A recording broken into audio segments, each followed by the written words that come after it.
Good morning, I'm Sharad Kutan and welcome to BFM's Morning Headlines. No split screens today, it is entirely MH370. This is the headline.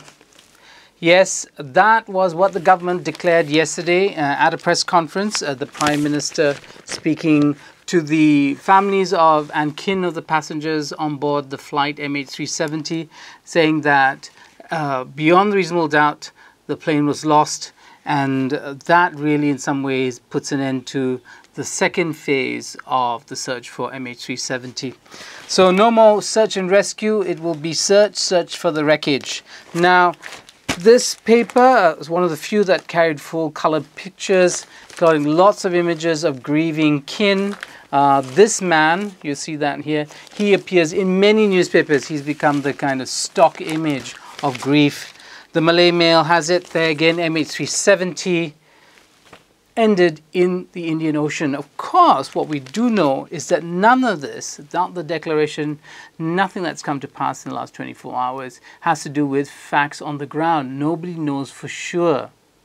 All we know is that the satellite imaging suggests that that's where plane ended up because there was nowhere else to go. So based on deduction, that is the conclusion they come to.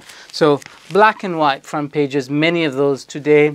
Again, you see that man, he's there, his grief for all there to see and to be voyeurs to. Pilu suggests a deep sort of sadness.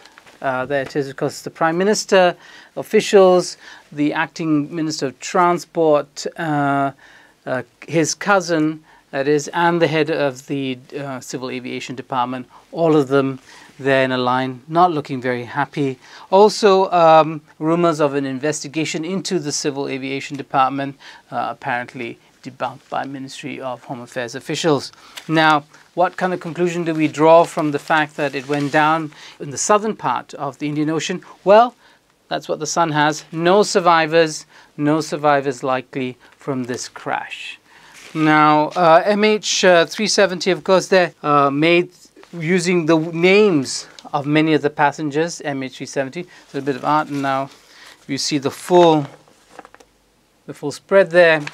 A lot of thought, I guess, went into this moment. Interesting enough, sharing what's on the Twitter feed from, and this is in the Star newspaper.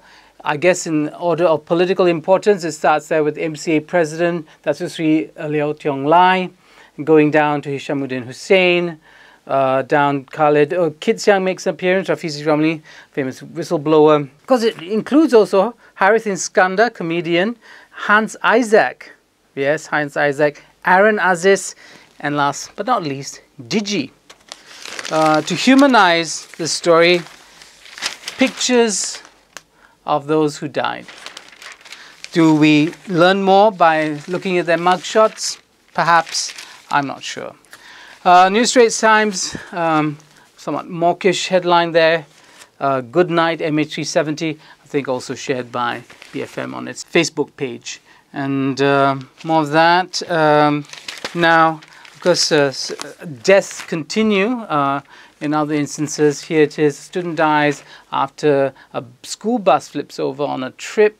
Many more, scores in fact, traumatized by the experience.